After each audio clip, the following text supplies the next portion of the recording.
Hey guys, hope everybody's doing well out there, keeping safe with all these weird times we got going on. So I just ran the 7900 over there, and that timing was 82 intake, 103 exhaust, and let's see here.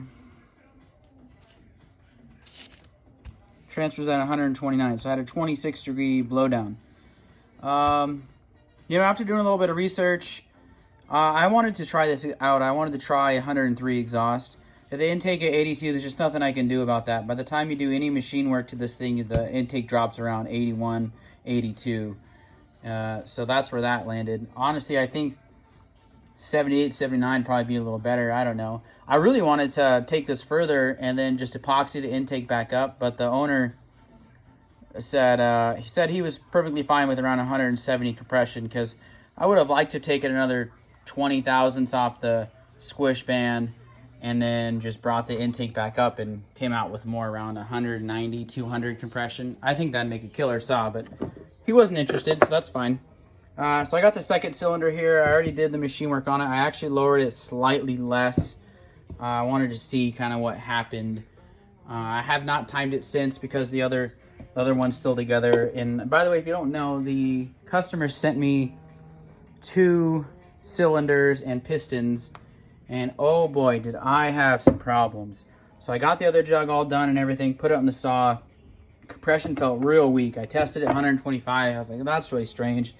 I just thought, I got a used ring and a jug. I don't know if this piston came with that jug or what.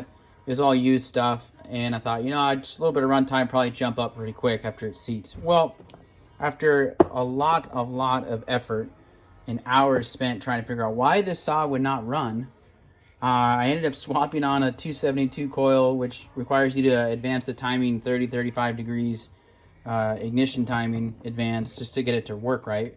So now I got a 272 unlimited coil on it. And well, I figured this out right here. See, here it is. Sorry, wrong side. See that crack? See this crack?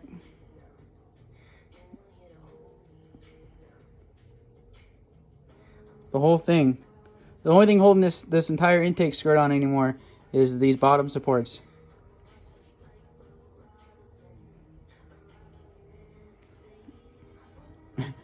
So good thing it didn't start, because that might not have ended well.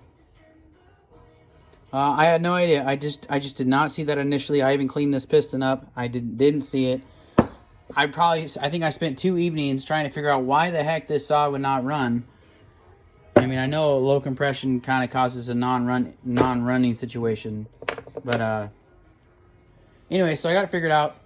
Started right up as soon as I put the other piston in it. It's making 170 psi right now. I think I put a new caber ring in it, so it'll probably settle closer to 175. I just made some cuts with it again. I had to advance the ignition timing a little bit more. I think it was a little on the low side. It made some gains, so I think I'm close to getting that 272 coil dialed in, but I'm not 100% sure. Maybe I need to advance a little more. I don't know, but it ran pretty good. I think my chain's a little aggressive for this hardwood. But what I'm going to do is I'm going to go ahead and... The internet guys seem to say that the higher exhaust works better on these with a long blowdown. I've got 26 degrees of blowdown. I'm gonna go to 28 on this next one, and I think my intake will probably be more around 81, 80.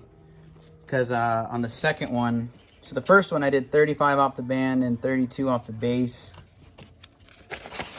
And the next one I did 25 off the band and 15 off the base. So it's probably going to be more around 80, 81 on the intake.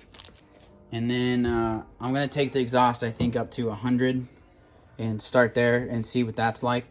And then I'll run it, and if it's better, I think I'll go ahead and pull that jug. I gotta take that jug off anyways, but I'll go ahead and change that jug. So actually, it's kind of nice that I have 2 here because I can play with it. So yeah, so here's the video of saw running.